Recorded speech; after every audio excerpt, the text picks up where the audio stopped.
One of the greatest deceptions of Shaytaan is to promise you that you have time, to promise you that you will have more energy and that things in life will get easier in the future. He fills your ear with the notion that you have an excuse at the moment for not doing as much as you can, that you have a legitimate reason for you not being your best Muslimah self, that you can't do something right now because it's just not the right time, and that there will be a better time around the corner. There will be more time when your baby is a toddler and not breastfeeding. There will be more time when your toddler grows and goes to nursery, but then nursery is only half a day. So he promises you there will be more time when nursery turns into full-time school, but then school journeys take long, and he promises you that when they get to high school and can go to school by themselves, you will have more time. And when that golden time comes, that's when she will pray all of the sunnah prayers and recite longer surahs and not just stick to Qul Huwallahu Ahad. And that's when you'll start memorizing the Quran. He promises you that you'll feel more energetic and have more energy maybe next week, when you don't have so many tasks, or when you don't have guests, or when you don't have the garden to tidy, or when the kids are not on their school holiday. And then when you have that golden time, that's when you'll pray with khushu and stand up at night and wake up early and make the most of the barakah in the early morning. He promises you that the pain and sickness you feel right now is a real reason to pray quickly, that the tiredness you feel from taking care of your responsibilities is an excuse from Allah.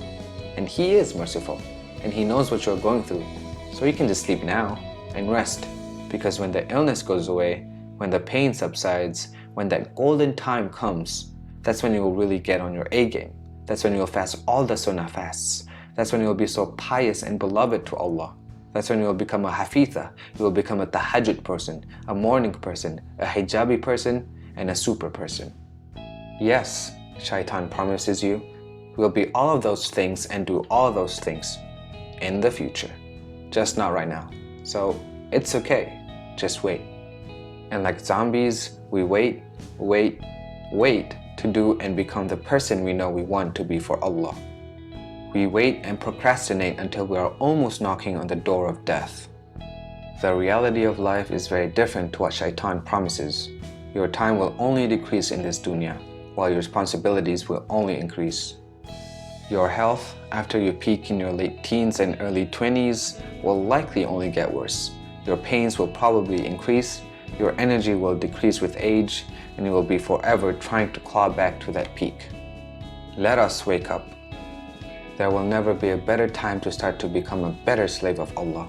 There will never be a better time to pray with more khushu, to wear your hijab, to establish the sunnah fasting, to stop listening to music, to stop backbiting, to do anything than the time you have been gifted in this moment right now. There is no time to procrastinate. Your golden time is not coming, it is now. The Messenger of Allah, peace and blessings be upon him, said, "Take advantage of 5 before 5, your youth before your old age, your health before your illness, your riches before your poverty, your free time before your work, and your life before your death."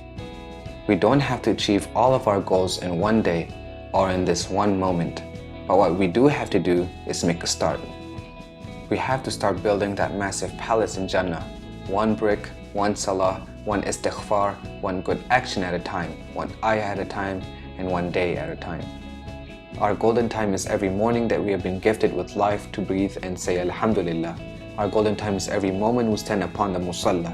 Our golden time is every day when we can retaliate in anger but decide to stay calm and hold back. Our golden time is every evening before we go to sleep and thank Allah for that day. Our golden time is the time we are in and have right now, because what makes it golden is not to be free of the tests, responsibilities, and burdens of this life, but rather the golden actions and choices we decide to make in those moments. I pray that Allah guides me, you, and all of us to make our days golden, that He guides us to stop listening to the whispers of Shaytaan, and that He grants us the ability to be consistent and steadfast and die upon khair, having no regrets for what we could have done with all the golden time we were blessed with. Ameen. What are you going to make golden today, whatever circumstance you find yourself in? And what can you do to make some golden moments that will save you from regret in the next life?